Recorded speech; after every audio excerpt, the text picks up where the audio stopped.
Hello everyone, welcome back to another episode of In the Gallery with Laura Ali. I am your host, Laura Ali, and today we're going to finish Adelson.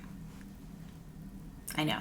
So I want to just cover the closing arguments with Georgia Cappleman for Donna Adelson's trial. So this is the closing for Donna.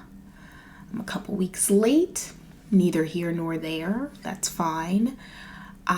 Just a quick side note, I got really caught up in the case, as you guys could imagine. And then after the case concluded, because I kind of didn't keep up with it with recording videos, I said I'm going to do a full encompassing video. And then I realized this is probably the best way to get it done, because the closing argument is going to have everything in it and we can cover everything and the feelings throughout the trial. After the trial ended and I went down the rabbit hole of Adelson, I went down Charlie's rabbit hole again, I went down Wendy, and I'm with you guys. I think pretty much everyone has had the same feeling. When is Wendy going down? When is Wendy going down? Now, I haven't seen it anywhere yet, but I'm sure people have said it. I just haven't followed all the channels. But I wonder if maybe they're waiting until the boys turn 18, until both of them turn 18, maybe. I don't know. It makes me sick to think that Wendy may get away with it. So, but at the same time, I don't think George is going to let us down like that, right? So, anyway, let's get into it. I love Georgia, and I think she does a great job in this closing. I've watched this one and Charlie's closing back to back. I'm trying to decide which one I like more. This one, I would say, being that this one's newer, it has more information, and is taking down Donna. I don't want to say I'm leaning toward, but I just enjoy Georgia so much. So let's get right into it. I have it at 1.25 just so we get through it. It is like an hour and a half. So let's get started.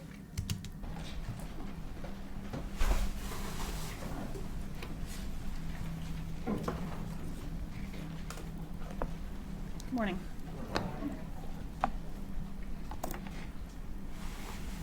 This is Dan Markell. He's the victim in this case.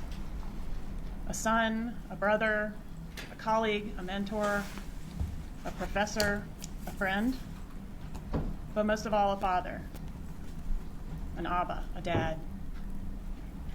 A dedicated and loving father whose downfall was brought about by the fact that his number one priority was maximizing his time with those little boys in the wake of a bitter divorce from their mother. Defense called witnesses to come in here and give you an expert opinion that his divorce and the subsequent litigation was not contentious. Not contentious to whom? It was contentious to Dan Markell. It was contentious to Wendy Adelson. And it was contentious to this defendant. And then after telling you what a great guy Dan Markell was in opening statements, they called witnesses to tell you what a pain in the butt he was. And he was a pain in the butt to those people, those awful lawyers that can't even admit that divorces are emotionally charged. He was a pain in their butts. I'm not going to pause too much, but that was ridiculous. If you guys remember when I almost want to pull up the disingenuous attorney who sat up there and tried to say that she doesn't believe that divorces could be emotionally charged. I think we just need to get into that because Georgia's hair is a mess. Like, Georgia's like, I can't take it anymore. Like, and I don't blame Georgia because it's like you're being so disingenuous and everyone knows it. Everyone knows it. He was a pain in Wendy's butt and he was a pain in Donna's butt. Why? Because this was his life we were talking about. Dan Markell was not a file on some lawyer's desk. He was a real person who cared passionately about every scrap of paper in that divorce file. He wasn't some bumbling idiot. He was a Harvard-educated law professor.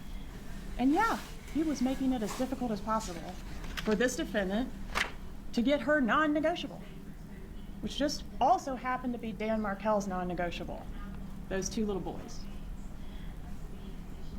You have learned about this conspiracy and how it has unraveled over the last 11 years since Dan Markel's death. Let's get the whole picture in there. I don't want to take anything away.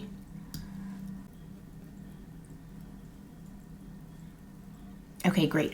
So let's get the full picture here. So we have Donna, who we know is the main. We have Wendy. She needs to be going down soon. Charlie's already down. Catherine's down. Sigfredo's down. Louis is down. And these are the players. These are the players. The defendants in this case have all attempted to point fingers at each other. They have argued that the state's theory is... I did not know they did the Spider-Man meme. I know I've watched this a million times, but I guess I just disregarded the Spider-Man meme because I'm not always looking at the screen. I love it. Right. That's right. You got it right. Everybody except for me. I didn't do it. Garcia's defense was that Charlie went directly to Rivera to arrange the hit on Dan Markel. Catherine Magbanua testified in her trial and said she had no knowledge of this murder. Charlie must have gone around her directly to Garcia. In Charlie's trial, he said Magbanua, Garcia, and Rivera all got together to kill Dan Markel without any direction from any Adelson family member. Each defendant characterized himself or herself as another victim in this case. A victim in this situation, a victim of their co-defendants, setting them up, or the appearance of evidence that seemed to implicate them but wasn't what it appeared to be.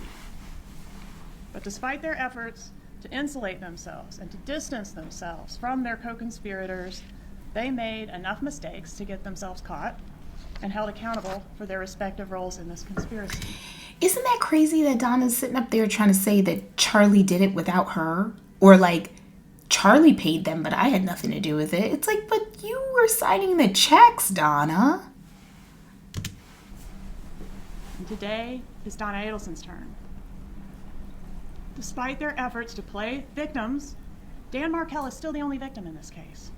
And the only thing he was guilty of was fighting like hell for those little boys. And he lost. He lost everything. This is what he looked like before. This defendant conspired to hire a hitman to have him killed. And this is what he looked like after. I just want to say, I feel for the jury to have to, I don't know if the gallery can see, but the jury, to have to see those autopsy photos or to have to see the crime scene photos has to be so traumatic. And it's like, they don't really prepare you for like, they just like, okay, go back to your normal life after you've seen someone's, you know, a bullet in someone's head. That's horrible. It's horrible. Evidence has shown that on July 18th, 2014, this brilliant... They really should offer some type of after-jury counseling, do they? I don't know if they do. ...accomplished, beloved man was gunned down in cold blood in his own garage. And this horrific death ultimately set the police down two separate paths, following the two most promising leads that they had. The first lead was to chase down that Prius that, thank God, Mr. Geiger caught a glimpse of pulling out of the driveway that morning. And the Funny enough, the two paths that the detectives can take in terms of investigating this murder is this, it leads you both back to the Adelsons, either way. And that's why they're there, right? But either way, who had a motive to kill him? The Adelsons. And who paid the people in the Prius? The Adelsons. Like, either way, any way the detectives would have gone down the road, it would have led back to the Adelsons. The path was to ask, as we would with any murder investigation, who had a motive to want him dead? And within 1 hour of the shooting, well before Professor Markel had even been pronounced dead, this path was already pointing to the defendant when Wendy Adelson revealed to officers that her parents had more reason to dislike her ex than anyone else. And what offense had Mr. Markell committed against Donna Adelson and her family? Refusing to let his children be taken away from him? Objecting to her telling his kids that he's stupid? The evidence has shown that Donna Adelson was all about psychological warfare, and when all else failed, she was willing to do whatever it took to accomplish her non-negotiable, to get a win. In order for you to render a verdict of guilty, the state must prove to you beyond a reasonable doubt that these crimes were committed and that this defendant is the person who committed the crimes, or in this case, one of the persons who committed the crimes. It is undisputed that these crimes were committed. This was a first-degree murder. No doubt about that. But who did it? The only issue left is identification, or what we call ID. The defense told you in openings, motive doesn't really matter. Don't pay attention to all the motive. Don't pay attention to all the emails. But motive can be compelling proof of who done it. Identification. And thus, critical to your determination of the defendant as one of the persons that committed this crime. Despite some of the testimony that you heard, it is clear that the divorce between Wendy and Dan was contentious. Just look at Donna now, because I'm telling you, by the end of this, Donna has such a look of despair and, is anguish the right word? She looks so defeated. Almost to the point, though, where I feel like she wishes that Georgia Cappleman was her attorney. Like, it's like a weird, like, she's like looking at Georgia like with disgust and hate and like, I wish you were defending me. Except the person who cared most about Wendy's divorce and relocation specifically wasn't Wendy. It was her mother. Charlie Adelson solicited... Literally, I'm sorry, but literally that is so true. Wendy did want to relocate, but Wendy wasn't pushing the relocation as much as Donna. Donna and Charlie couldn't care less. Donna is the main person in this. She really is the mastermind, I think. I think she is.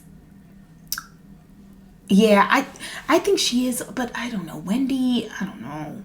It's like you can't, it's hard for me to fathom that they would have done this without Wendy's sign off. So I don't think Wendy was the mastermind, but she had to sign off. McBann wanted to kill Dan Markell, but why? Who solicited Charlie? Because Charlie didn't care about the Adelson family getting a win against Dan Markell. He didn't care about relocation. He didn't care about Wendy's divorce. He cared about go-karts and jet skis and pretty girls. But he also cared about getting things done for the number one woman in his life, and that was his mother. She managed Charlie's life for him, and in return, he solved problems for her. That pattern is seen throughout this case. He talks to Wendy on the defendant's behalf to get her to pull the plug on the Tallahassee house, to date Dave and invite him to Mother's Day, to pursue a medical malpractice job, even though that's not even her area of the law, and on and on and on. She micromanaged Wendy's life. Charlie knows how to manage Wendy in a way that Donna can't, or knows how to talk to her in a way that Donna can't. And Wendy needs their help, right? Because according to them, she doesn't even have enough of a brain in her head to run her own life without their help. Donna decides what's best for everyone, and if she runs into any problems making that happen, Charlie is her go-to guy to get it done. He is the problem solver. And what was the biggest problem that Donna Adelson had in 2014? Dan Markell. Wendy filed her petition for divorce on September 10th of 2012, and the defendant was right in the middle of it. In the fall of 2012, the defendant told her son, Rob Adelson, that she had been in Tallahassee for several months, renting a new place for Wendy. She used her own maiden name to do that, to disguise the identity of who was renting it, arranging for movers, moving money around, and getting things set up for Wendy to leave Dan. Then Wendy calls Dan Markell and delivers the news that she's leaving him. How does she do it? She tells him she and the boys are moving out of the marital home, and the defendant gleefully, that was Rob's word, reported to Rob, her son, that she and Wendy strategically planned to deliver that news to Mr. Markell so that he would get this bomb dropped on him right as he's about to take the stage to deliver this lecture. According to Mr. Markell... How horrible is that? Like, you know you're leaving him, you know this is going to be upsetting to him, and then you know he's about to give this big lecture, and you want to send him the email right before he goes on stage. It reminds me of a quick story. I know of someone who was recently, they had a very important speech, like a government level speech. For them, that was a huge deal, for sure, And they took time off from work, but their employer decided to call or email them right before they knew they were about to do this speech to say, oh, we didn't approve your time off, and where are you? Like, just weird. It's like, you knew I'm doing this speech at Capitol Hill, and I'm telling you, that's how you know if someone has your back. If someone is trying to tear you down right before you have something major you're about to do, watch your back with that person. So obviously it got contentious with Dan and Wendy after this, but it's just, to do that was unnecessary. Kell, in one of his filings, quote, while the husband was away on a short business trip, the wife left the husband in the marital home, taking with her the children's furniture, clothing, toys, and whatever assets, both marital and non-marital, she desired. The evidence has shown that from the start, this defendant was very involved in managing Wendy's divorce. In October of 2012, defendant writes an email entitled, Things to Discuss at Your Mediation to Make Sure You Have in Writing for a Settlement, in which she refers to Wendy as a hostage and a prisoner in Tallahassee. That's what she believed. The email also includes the suggestion that Wendy pursue a restraining order against Dan Markell, that Wendy should go for 100% full custody of those two kids and relocation, and the threat of this conversion to Christianity. Quote, if he leaves you in Tallahassee, the children will not be attending Hebrew day school. That's not a threat, just a warning. A warning that her friend, Miss Cunningham, on the stand dismissed. Oh, that was just a foolish thing to say, right? But the characterization of these threats as, just something that was a one-off heat of passion thing has been completely destroyed by the evidence in this case, because she repeats it. She plans it with a lot of specificity. Wendy even admitted that her mom was serious about planning a baptism for these kids to change their religion as a ruse to try to strong-arm Dan Markell into giving up those kids. I'm sorry, they are Jewish. The idea they're going to baptize the grandchildren and Wendy's children in a Christian church just to irk off the ex-husband is actually insane to me. I'm sorry. I'm not that devout of a Christian, but I believe in God. And if I just, it's not a willy-nilly experience. It's faith. It's your belief. Donna, and that is, Georgia's doing a great example. She's doing a great job of showing examples of ways in the extremes that she was willing to go to. You're near murder. You're right there near murder. You're throwing out all the near suggestions to murder. This is an example of the defendant operating with the emotional subterfuge as described by her daughter, Wendy Adelson. Also remember how her son, Rob, described her. She has rigid and fixed ideas of what she wants. And as long as you comply, things are fine. But when you don't comply, things are not fine. Wendy even admitted that if Dan had relented and moved to South Florida, or at least allowed her to move there, they might have co-parented happily ever after. But Dan did not comply, so things were definitely not fine. The defendant ends this email with, quote, we will help you in any way possible for you to come here. In October, this defendant drafted language for Wendy's petition to relocate, including allegations that Wendy had been upset about having to live in Tallahassee since 2005, and a mention of putting the boys in a Christian school and on a non-kosher diet. Again, that's not a threat, just a reality. And the suggestion that the boys live in South Florida with Wendy and Dan just fly back and forth to see his kids. He can just come see them every other weekend by airplane. Doesn't that sound like an amicable, equal time sharing that the lawyers for the defense described was going on here? Wendy's lawyer says she had no knowledge of Wendy's mom being involved in her divorce, but the evidence shows she absolutely was. Wendy sends the proposed petition for relocation from her lawyer to the defendant with a note that says, here it is, let's edit. And the defendant responds the next day with detailed feedback, including an argument that Dan Markell is incapable of taking care of his own children and that Wendy should seek 100% custody. arguments which Wendy forwarded to her lawyer as her own, and upon receiving the lawyer's answer, she sends the lawyer's answer back to the defendant. That's in evidence. Defendant's thoughts about Wendy's earning potential and her work environment in Tallahassee. Arguments about she'd be better off with this other job that's higher paying in Miami. And defendant says she's been living in Tallahassee, that she, the defendant, has been living in Tallahassee since the petition was filed to help Wendy with the boys. In January of 2013, the defendant advises Wendy on her amended petition to relocate. And this is where the argument is raised about the job as a major bargaining chip in the divorce. The defendant writes here that Dan needs to know that there's no way in hell Wendy is going to stay at FSU. On January 14th, Wendy files an amended petition with request to relocate, which you can read and see. The petition contains many of the defendant's arguments. She couches this relocation in terms of not only important, but like a matter of life and death. Look at these quotes. It will create a major negative change in our lives. It will ruin your entire life. The rest of all our lives. Mine, Dad's, and even Charlie's will be affected by how well she can perform and act before July 31st to try to get this relocation thing turned around. Donna has even started pre-screening men for Wendy to date in the Miami area. I'm sorry, it's just when you hear all of it compounded, it's like, Donna, stop it. You're doing too much, Donna. Stop pre-screening men for Wendy to date. She has this compulsion, obviously. She has this compulsion of wanting to control everything. I know. It's like, duh, Laura. Yeah, she wants to control everything. No, but it's like, Donna, if you stop trying to control everything, then you would be free.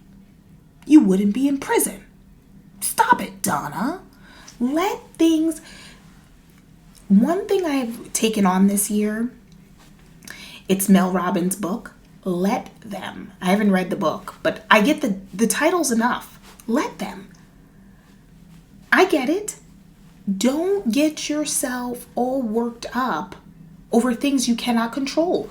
Donna got herself all worked up, and look what she got herself into. Quite the tizzy. February, Dan files his response to Wendy's motion to relocate, alleging Wendy took his stuff when she left. The sole reason for relocation is to be close to her mother and family in South Florida, and that contrary to what Wendy put in her pleading, he was not seeking to leave FSU. He wasn't trying to move.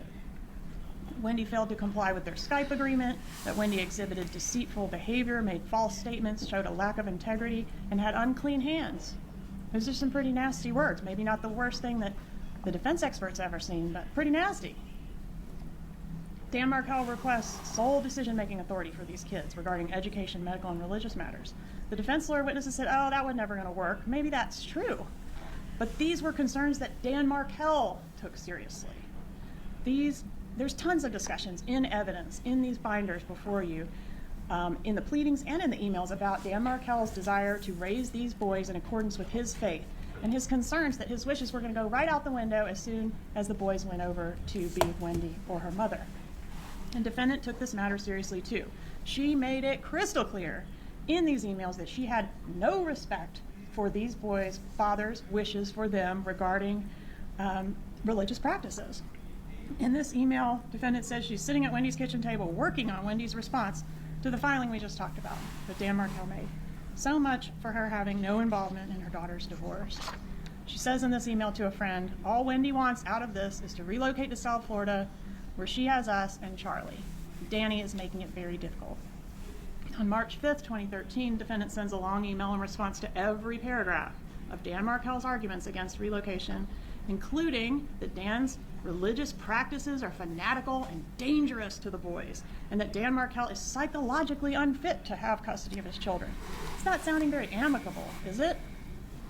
In opening statements, the defendant's attorney acknowledged that Dan Markell was an intelligent, accomplished professor and a dedicated father, and the state could not agree more.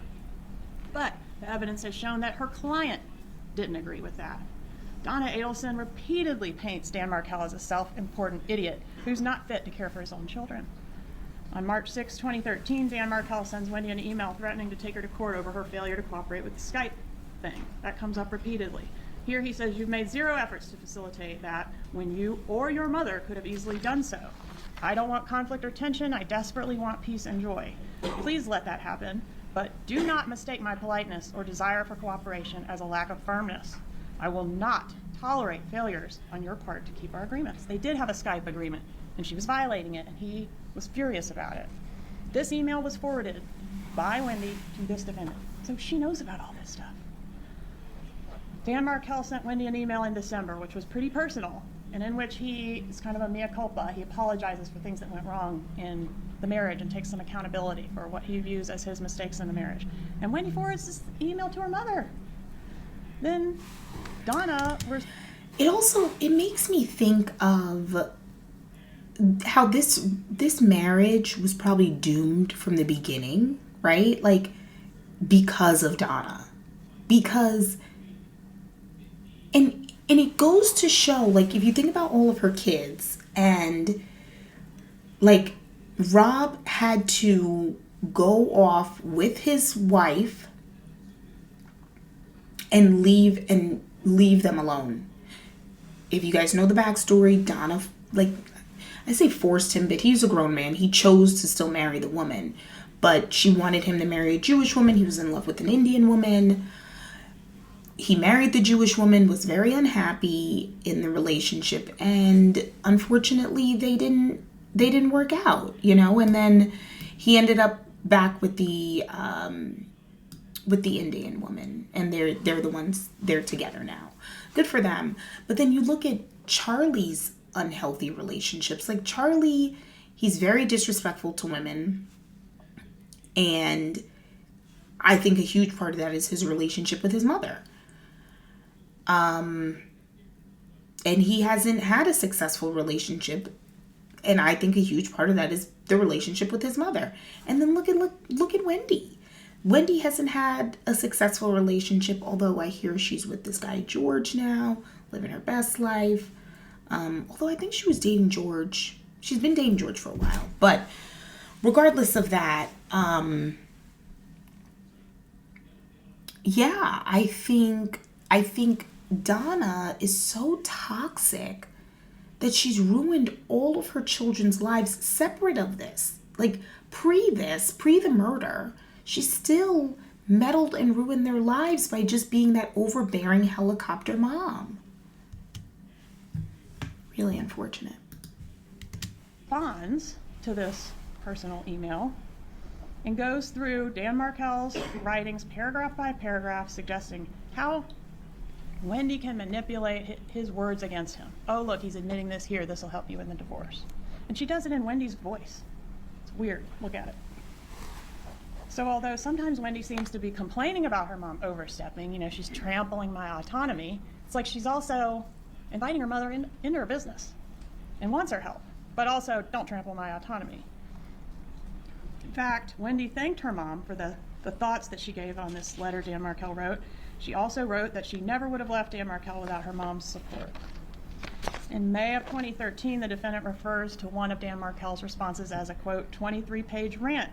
Then she doubles down on relocation as the most important and non-negotiable part of Wendy's divorce. I mean, how many times does she have to tell y'all it's important, but somehow the defense is still, it wasn't important, or it was over. It didn't matter. She notes here that Dan Markell threatened Wendy with federal kidnapping charges. He threatened her daughter with federal kidnapping charges for taking those kids without telling him where she was going when she left. The defendant signs off, I'm too angry to write anymore. And the evidence has shown that this nice, normal, sweet little grandma certainly was angry.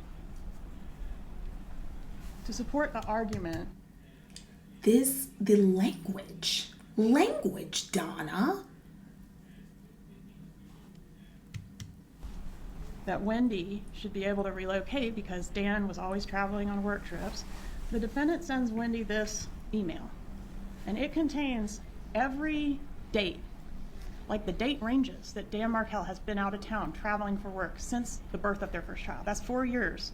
She is able to go back and send to Wendy, he was out of town this date to this. And that's what I'm talking about, the meddling. Like, that, your mom should not know every single date in her planner, where she can just go back in her planner and jot down every single date that your husband was traveling. That's weird. That's weird and unhealthy. This day to this day. It's a little shocking that she recorded that information, but we know she is a very detailed person. She keeps these extremely detailed day planners. But Dan Markel's travel schedule is of particular interest, in fact, in light of the fact that the hitman knew that Dan Markel had to be killed on July 18th because he was going out of town the next day. The question is how they get that information. Who had that information? Then the next day, Dan Markel files a memo of law asking for the attorney's fees and saying that, quote, if costs are not awarded, then the wife and her affluent parents who are bankrolling the wife's litigation so they can enjoy closer access to the grandchildren will persist in vexatious and groundless litigation. I like that word, vexatious. True. Very true. Markel knew that Wendy's parents and their considerable resources were a big part of why this divorce litigation was dragging on.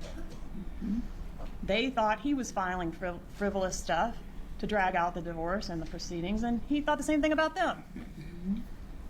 On June 21st, the court issued the order denying relocation. When Wendy was on the stand, the defense made a big deal out of, oh, you didn't tell mom it was final, did you? You stipulated to it, didn't you?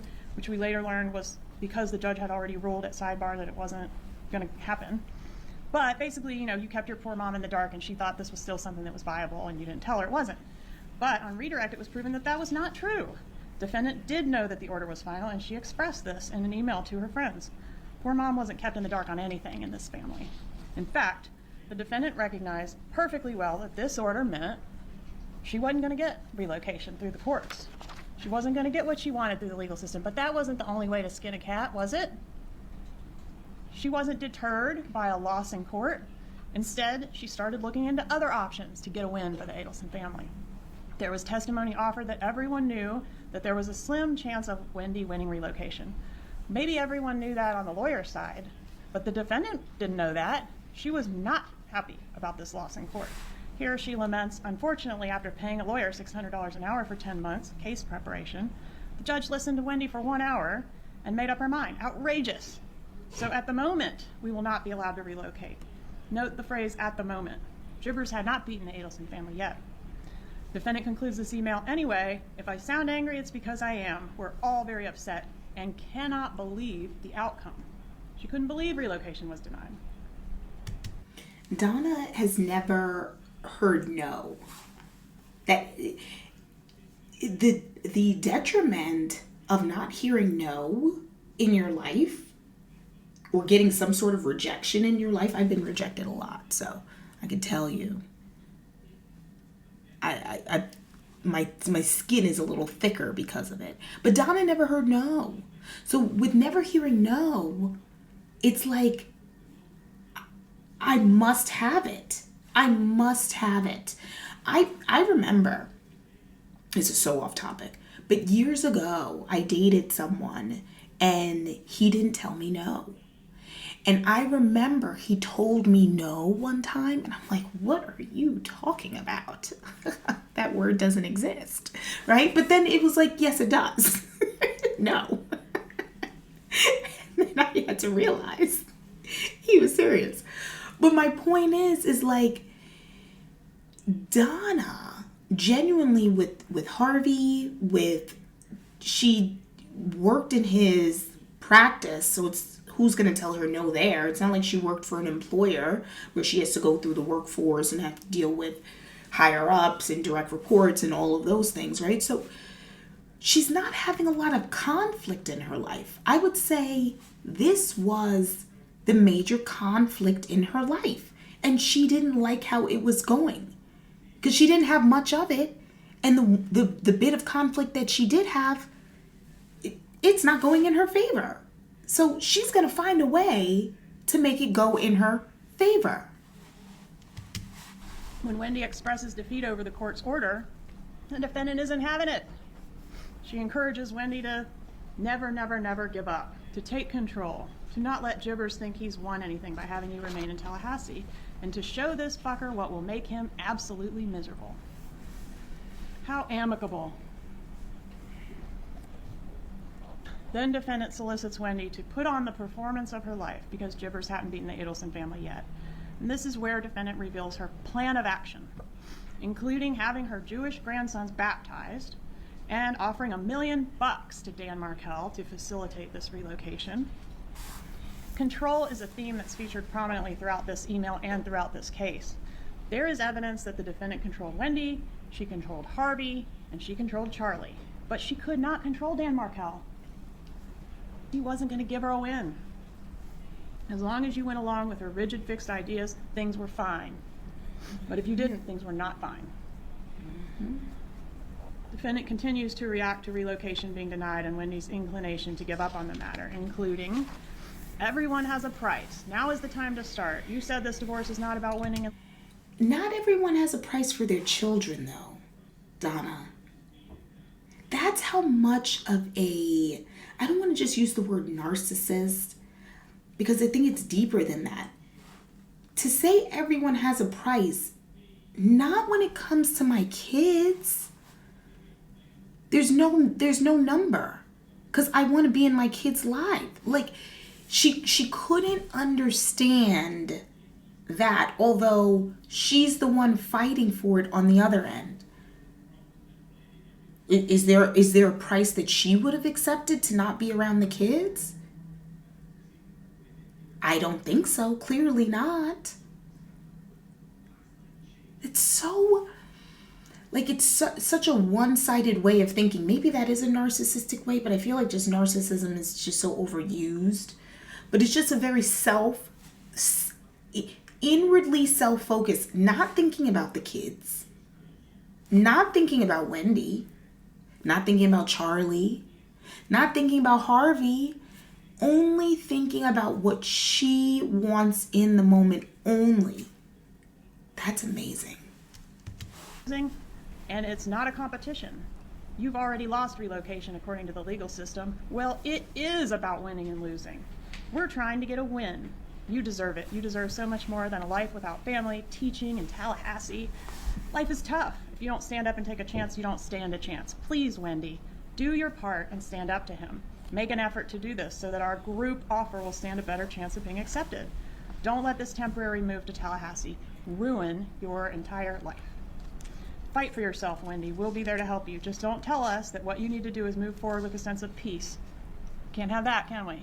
That's giving up. Giving up on relocation was not an option for Donna Adelson. Neither was losing. Throughout the trial, the defense tried to distance themselves from these emails. One of the ways they did that was by trying to put them off on Harvey. They pointed out, hey, this is a joint email account. One of these is signed Mom and Dad.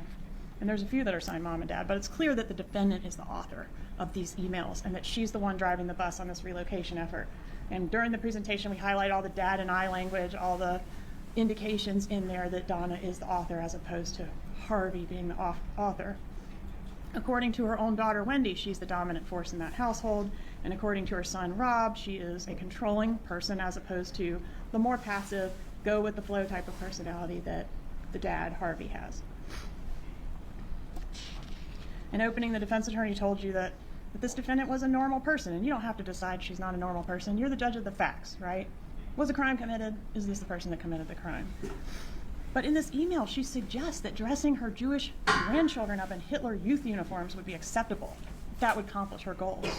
The ends justify the means for her, people. That is illustrated. I'm sorry.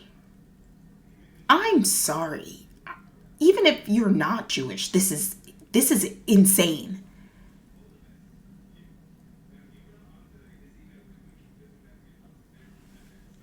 Donna. Here, and it sums up this entire case. The defendant wanted this done because that was the only way left to get a win. If he had submitted, if he'd let her take those kids, he'd be alive. If he'd moved to South Florida himself, he'd be alive. But he would not submit. She could not get that win. He was a huge problem, and she made it Charlie's problem. To Charlie, who liked the idea of being a tough guy, who had connections to people on the wrong side of the tracks, the price of Dan Markel's life was worth the reward of pleasing his mother and easing her diarrhea and getting her to finally shut up about Wendy's divorce. In the mind of this defendant, all their lives depended on the success of this relocation effort. She tells you as much herself in these emails. Listen to her. And as such, Any and all means were justified. Because not everything one has to do in life is comfortable or easy. Sometimes it's ridiculously hard. This is what passes for normal in this family. I said the defendant made Wendy's divorce Charlie's problem, and the evidence shows that the defendant did keep Charlie in the loop every step of the way. Here's a July 10th email that states, just to catch you up on what's happening with Wendy, and discusses who should be involved in the bribe that the family wants to offer to Dan Markel. On July 19th, the defendant requests, and Wendy sends her copies of the motions, responses, orders, and transcripts from her divorce so far. That same day, Dan Markel makes a settlement offer that this defendant encourages Wendy to reject, saying the answer is no to all of this. Please, Wendy, we've been with you from day one. Do not accept or sign anything without the two of us reviewing and discussing all of this with you. Screwing him financially is what will aggravate him. But ultimately, a settlement is reached. You all have heard about this date, July 31st, 2013. But contrary to what the defense has told you, the fighting did continue. On October 12th of 2013, 3 months after the divorce was final, the defendant forwards an email to Charlie Adelson, which Dan Markel had sent Wendy. And the defendant adds the note, "This is what this fucker is sending your sister on a regular basis. He is absolutely crazy. Impossible." Does it sound like everything was over? This was the amicable divorce over? Not contentious at all, right? This is fall of 2013, the same time frame in which Wendy starts dating Jeff Lacoste and Charlie starts dating Catherine Magbanua. On October 13th, 2013, the defendant texts Charlie Adelson, quote, "Horrible evening for your sister." The pattern of this defendant getting worked up about Wendy's divorce and then forwarding it on to Charlie is seen over and over again. Which brings us to Halloween 2013. Several important events in the case occur on Halloween 2013. One, Wendy officially takes Dan Markel back to court, filing her motion to enforce the marital settlement agreement. So she's alleging he violated it, and she's asking to hold him in contempt of court, alleging that he's not paid the agreed upon fees that he was supposed to pay by a certain deadline. Wendy backs out of the contract that she had signed to buy a house in Tallahassee on Halloween 2013. Charlie later brags to the defendant that he talked Wendy out of buying the house, and the defendant calls him a miracle worker for having convinced Wendy not to buy the house in Tallahassee. Also, Charlie meets up with Catherine Magbanua on Lincoln Road on Halloween 2013, the same day Wendy pulled the plug on the house, and broaches the subject with her for the first time of, "Hey, do you know anybody that I could hire to harm someone?" And she did. Charlie sends this picture of himself and Catherine Magbanua together to Wendy that night, October 31st, 2013. And that is such an indicator of Wendy's involvement in it, to me. Because why are you sending a picture of you and Kat? Like, I don't think that was Charlie's regular routine to just send photos of him and his girlfriend to his sister. I don't think so. Now, they don't explicitly say that, but it's just the timing of it, which is why the prosecution is pointing it out, is very odd. First night, he solicited Catherine Magbanua to be a part of a murder, or a part of what would become a murder. Mid-November, Jeff Lacoste meets the defendant for the first time. Remember Jeff? He was Wendy's boyfriend that testified. He said he would meet her 6 to 7 other times in addition to that first time during the course of his relationship with Wendy. Sometimes just in passing, picking Wendy up for a date. Other times more substantially, including taking the boys to the circus. And that becomes maybe important later. Meanwhile, the fighting continues into December. We're in December of 2013 by now. On December 16th, Dan Markel emails Wendy and the parenting coordinator that was assigned to help them try to navigate these issues about the defendant, Donna Adelson, disparaging him to his kids. In this email, he introduces what he calls a major issue. The headline on this concern is not buried, guys. Like he says, I'm introducing a major issue. He very plainly gives a preview of the grandma motion, which will ultimately be filed in March of the next year. And here he says that on November 8th, one of the boys announced at a Markel family dinner that grandma, referring to this defendant, says you're stupid. Grandma says you're stupid. Then the following Monday, on November 11th, when Dan Markel was buckling the boys in at the park, they both tell him that grandma says you're stupid. When asked why, they say because you're trying to take her sunshines away from her. When asked who are her sunshines, the boys answer they are her sunshines. Then again on November 30th, while playing with the older child, that child repeated the statements to Dan Markel, "Grandma says you're stupid." And again, when asked why, the child repeated that the defendant said that Dan Markel was stupid because he was trying to take Grandma's sunshines away from her. Markel implores Wendy to address the situation, as he would like to avoid a hearing in which his kids are going to be primary witnesses against their grandmother. He assures her that he will, though, if necessary, seek judicial relief that prevents contact between the children and their grandmother. This lawyer that testified said, "Oh, that wasn't going to work." Well, he didn't think so. "Oh, well, that's no big deal. I've seen much worse than that in my career." Well, yeah, Dan Markel hadn't seen much worse than that. Dan Markel had a big problem with Grandma saying he was stupid, and he wanted to take it up and address it with the judge if necessary. Dan Markel emphasizes that this is a matter he takes very seriously and says that the defendant's actions could lead to the termination of Wendy's parental rights. Is that true or not? Doesn't matter. He thought it was true. He threatened it. And those are fighting words. Going to terminate your parental rights? Wendy forwards the email to the defendant the next day, December 17th. And what's the response? "Wow." That's a response we see from the defendant quite a bit. She's usually more verbose. That's true. But why is the defense working so hard to say that their client didn't see this email and didn't know about these allegations? I mean, isn't it clear that Wendy is sharing all the issues relating to her divorce with her mother? Wendy communicated with her mother on all these filings, and this one pertained directly to her mother. Of course they discussed it. Are you really to conclude that nobody was fighting anymore prior to Dan Markel's murder when the evidence leads you to conclude the exact opposite? This was a pressure cooker, and it was being turned up hotter and hotter with each passing day. Not only is this a situation that's escalating between the actual parties to the litigation, but now the defendant has moved from working behind the scenes, helping Wendy with the divorce, to actually being the subject of the pleadings that are before the court. There was supposed to be a hearing on that issue. Yeah, I think there's no doubt in my mind that they already had the idea in motion of getting rid of Dan, and to see, a few days later that he's accusing Donna of calling him stupid and because she's trying to take her sunshines away. There's no doubt in my mind that Donna specifically said, "No, he has to go. He has to go. Because how dare you?"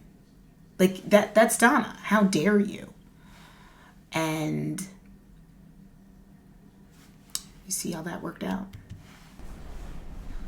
One thing Dan Markel wrote in this email is, quote, "I fear that the children's best interests are not being pursued so much as what Grandma wants."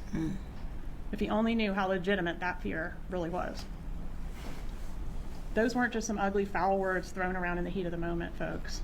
They continued well past the finalization of the divorce. Here on January 10th, 2014, so now we're into the year where Dan Markel is killed. 6 months after the divorce is final, defendant says of Dan Markel, "Wow, is he on drugs? Is he also going to pay $70K plus the legal fees and interest that bastard owes you?" So the bad blood is going strong here 6 months before the murder, and the divorce wasn't really final anyway, in the sense that we're continuing to have pleadings get filed back and forth. In February of 2014, Dan Markel emails Wendy threatening to file motions, exposing her for what he said was hiding assets, $200,000 worth of assets from the court, and giving false testimony under oath. And also to accuse her attorney of misconduct. Her lawyer witnesses say none of that's a big deal, none of that was going to be successful, but he thought it was going to be successful. To him, it's a lot of money. To him, it's a big deal. The next day, on February 15th, 2014, we see a text from the defendant to Charlie. "Wendy's totally stressed out. Yesterday was a rough one. She will probably have to go through another depot. Outrageous." Rob Adelson testified that his mother told him they were, quote, "depoting Wendy to death." But then their expert witness got up there and said Wendy was never deposed. I guess they didn't provide her with that information, or any of these emails or text messages post July 31st, because this thing was not over on July 31st. In this text, defendant accuses Dan Markel of stalking Wendy, and Charlie agrees. The defendant tells Charlie to keep the conversation with Wendy light and don't bring up the divorce drama, which kind of implies there was divorce drama going on. There's a sense in this email and elsewhere in the evidence that defendant and Charlie have to tiptoe around Wendy, like she's this damsel in distress that needs the two of them to step in and help her handle her business. On February 17th, 2024, defendant again reports to Charlie how Wendy's hearing went and talks about how there are plans to seek to have Dan Markel forced to submit to psychological testing. Here, defendant is 7 months after the divorce and just 5 months before the murder, responding to Dan Markel's filing a request to produce, and she says it's time to give it to him. Let's aggravate him the way he's trying to aggravate you. And what can your attorney do to be proactive, to give him some grief? Can't you meet with her and work out a plan of attack? Something has to be done with this asshole. This is 5 months before the murder. Here, defendant texts Charlie about Wendy yet again. If you speak to Wendy today, tread lightly. Don't ask questions about the depot, her lawyer, etc. Tough time, and she's really stressed out. The asshole showed up at soccer yesterday, and she goes into a story about, he showed up at soccer and they got into it. And then she ends with such a fucker. Super amicable. Yeah, and obviously they were not amicable. And I think the defense obviously wants to promote, no, it was no big deal. The divorce was finalized. She didn't know about the grandmother motion. It's like, why wouldn't she have known about that? Wendy tells her everything. And clearly she's still very much pissed off at him for everything. Just him existing really irritates her. So it just continues on and continues on. Then we have this text on March 4th, switching gears. This is about the birthday gift. Defendant texts Charlie that she's going to... Okay, getting into the birthday gift, because the birthday gift for Harvey is 100% Dan's murder. 100%. Call him from the bathroom in Gainesville where she can have some privacy. Please pick up because I will have very limited alone time today. Erase this text after you read it. Then the defendant says, we'll speak privately about Dad's birthday gift. So erase after reading. You might think, well, maybe she was just trying to keep the birthday gift a surprise, but why does Charlie need to erase it? Harvey's not with Charlie, Harvey's with Donna. And according to Rob, there were no birthday gifts for Harvey unless the murder was supposed to be the birthday gift. Plus, in the text, Donna wants Charlie to delete after reading the text that doesn't mention the birthday. She doesn't say anything about deleting the one that does mention the birthday. Rob Adelson was present at the birthday party, which did take place between the two trips that the hitmen took to Tallahassee, and there were no birthday gifts, according to him. The defense suggests that the friends coming to the party was part of the surprise, but then they also... Yeah, Rob's testimony was crucial to this case. I think that really solidified it for Donna, because her son getting up there and saying, I haven't spoken to my mother since we talked about this murder. She's talking about a birthday gift, and there was no birthday gift. Like, the only birthday gift was the murder. That's the only thing that could have happened. Harvey's birthday is July 5th, and the murder, initially they went up in June, and then they went up again in July to finalize it. But yeah, it 100%. Just that Harvey sent the evite, so I don't think they can have it both ways. He can't send the invitations and be surprised by the friends. The next week, Jeff Lacoste, Wendy Adelson, Catherine Magbanua, and Charlie Adelson all go out to dinner. That's the first meeting between Wendy and Jeff and Catherine Magbanua. At dinner, Magbanua mentions her ex having several run-ins with law enforcement. That stuck out to Mr. Lacoste. After dinner in the hot tub, Charlie bragged about having connections to people on the wrong side of the tracks. Notable in the same time frame, March 21st, 2014, the defendant signs a lease on a condo in South Beach, a condo where Wendy, after Dan's killed, would move in with her kids. They say, oh, that was a weekend place, so it's pretty convenient timing. You just happen to get this other house and have it set up for Wendy to move into after her ex-husband's murdered, and she's able to relocate.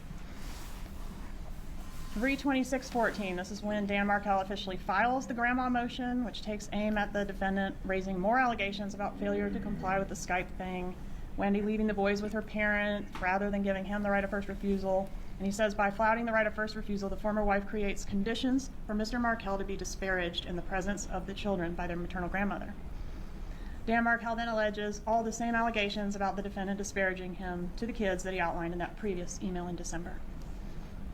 Contrary to what the defense said in court, in his prayer for relief, the remedy Markell was seeking was to have the court order this defendant to have no contact with those boys unless she was supervised, because he didn't want her disparaging him to the boys, and because it was a violation of the right of first refusal, in his opinion, for Wendy to leave the boys all the time with her mom and not give him a chance to have them if Wendy wasn't going to keep them.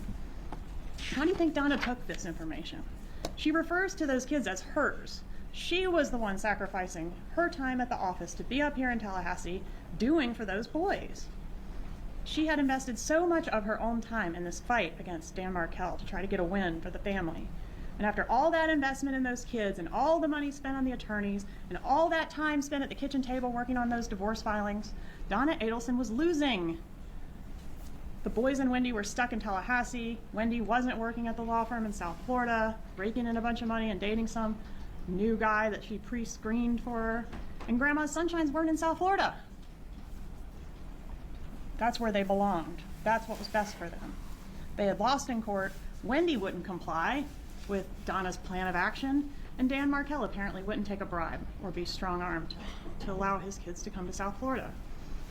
But, as it turns out, Jibbers still had not beaten the Adelson family, because there was still another option, the option of hiring the hitman.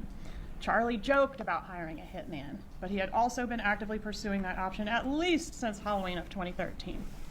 Over the last several months, Charlie had several conversations with Catherine McBanoa about this job, which started as a request to harm and then eventually revealed itself as a murder for hire.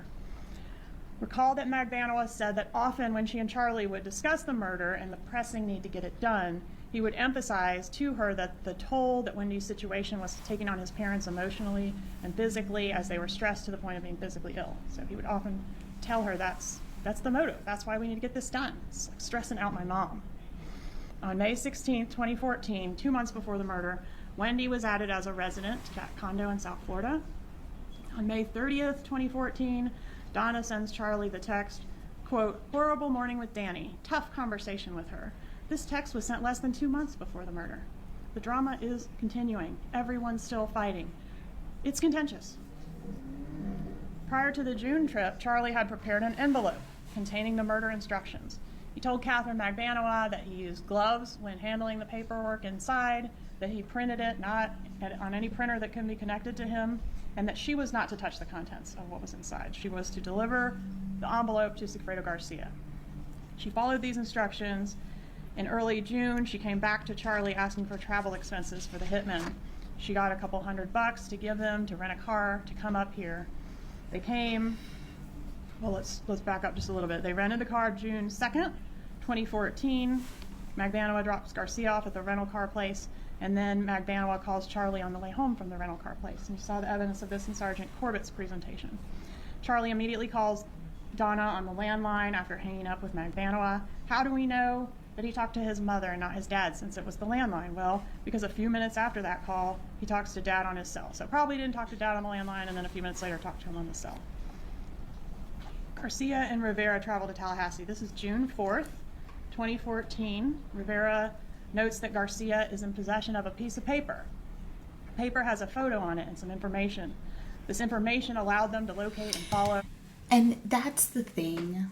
I think I'm going to pause it here because I want to break it up into two. But that's the main part. Getting into Catherine McBanoa, Sigfredo Garcia, and Luis Rivera. Why would they want to kill Dan? And how would they get the information to kill Dan? That can only come from the Adelsons. Charlie doesn't care about killing Dan. The only one that could really care about killing Dan would be Donna or Wendy. And you're not going to kill your child's ex-husband without their permission. I just can't imagine that happening. I just can't. So Wendy had to know. She had to know. It's impossible for her not to have known.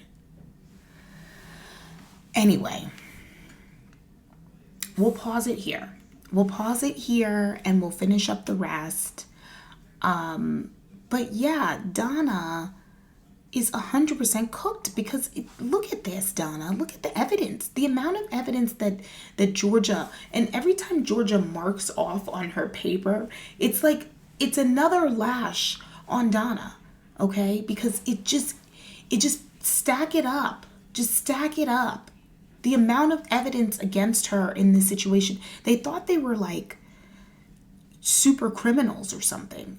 And I almost want to get into the phone calls, because the phone calls to me are just so telling as well. I'll see, but I'll pause it here, and thanks so much for joining, guys. We'll finish the cross-examination in the next one. Thanks so much. Have a good one. Bye.